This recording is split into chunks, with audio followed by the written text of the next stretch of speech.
如果你識易經呢個原理，就會明白萬事萬物嘅運行規律。易經有話一陰一陽之道，有陰就有陽，有虛就有實，有日就有夜，呢啲就係宇宙嘅根本規律。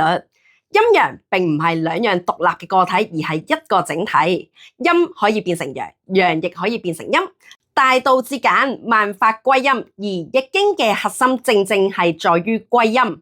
世間所有嘅事都有兩面性。假設一個人性格過於剛烈或者過於柔弱，都會好容易惹嚟禍端嘅。唯有柔中帶剛或者剛中帶柔，咁樣先可以達至平衡。咁點解陰陽唔可以齊平呢？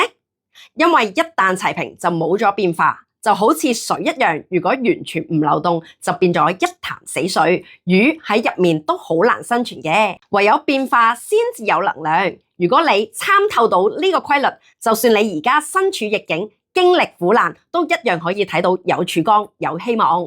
即刻轉念企返起身，關注我，我係曉嵐老師。